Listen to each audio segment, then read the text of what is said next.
Alright, time for a brand new in-depth vinyl review video. We're looking at two different records here today. Go a little more in depth with this one. I'm trying to just get the most information I can for each one of these videos. Just want to get, just be as informative as possible.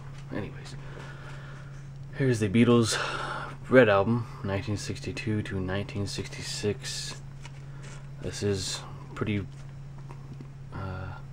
little damaged, and I got it for a pretty reasonable price. This is originally released in 1973. I'm pretty sure this is maybe an original release of this or a reissue, not entirely sure, but it's got water damage. I think the other one is in not that great of condition, but the records are in good shape, thankfully. They're not bad off. I had to put these in the proper sleeves. There's that. There's this printed lyric sheet. I mean, it's got scratches. It plays, I think it plays good though. I've played every single record. Oh, this is the Apple pressing. The other one is a Capitol. I might go for the try to get the next album I'm going to show in a Capitol pressing as well. So once I clean these, I will definitely put them in proper sleeves.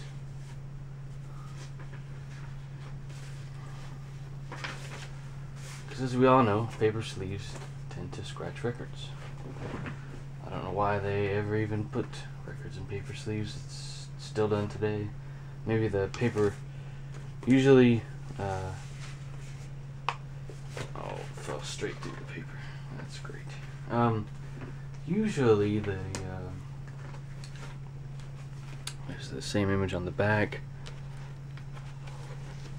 As I was saying, I was kind of threw myself off here. Usually records that I put in polyline sleeves or paper and polyline sleeves. The inside is polylined, which is good. That protects your record much better than a standard paper sleeve that they've used for years. There's also like these thick plastic sleeves that might be okay to use. I've seen them used in that Mad Season set that I was talking about the other day. I thought that was kind of odd. I don't know if the record company did that or not, because it came to me opened but never used. But here is the Blue Album, the Beatles 1967 to 1970. This is a Capitol mastered version of the album. Doesn't sound the best in my opinion. This cover's in better condition. I think the record's in pretty good shape. Not sure if I've pulled them out. I haven't pulled them out in a while, actually, since I played nearly every single track on both of these sets here. But it has Capitol stamped into the dead wax here, mastered at Capitol. So this camera's probably not going to pick it up. And the record is kind of oddly shaped, just a little. It seems like the cut is a little strange.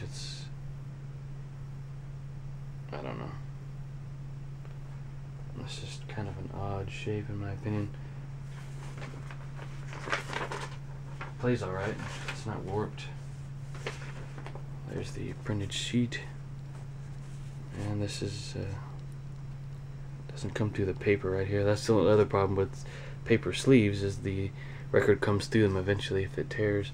There's the lyrics here. I like that this is a little raised here so it can accommodate for the record. But once I clean this with a record cleaning machine, when I get one, or record cleaner I should say, I will clean them. I'll clean all my records actually, which I don't have a whole lot of, thankfully.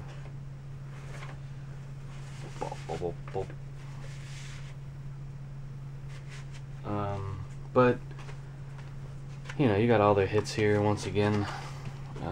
I've already gone through these in great detail. You just got Strawberry Fields Forever, Penny Lane. Pretty much every hit you can think of that they came out with is on this record. I actually considered getting the Beatles Love records. Those are like $50. I think it's a 2 LP set, or maybe more. Yeah, great set to have. You can also get the remaster from like 1993 on record and CD, as well as the 2010 issues of each of these on CD and record. I would recommend the 1993, maybe or original Apple pressings of these albums, because they're going to sound better. I actually did consider, yes, getting the actual red version of the Red album and the blue vinyl record of the Blue album. But at my local record shop, those are going for, I think, $50 a piece. But they've probably been snatched up by resellers by now. That was a long time ago when I saw them. But I will be bringing in some more vinyl. These are well worth owning. They don't sound horrible. They don't sound great. They're somewhere, you know, in between with the sound quality.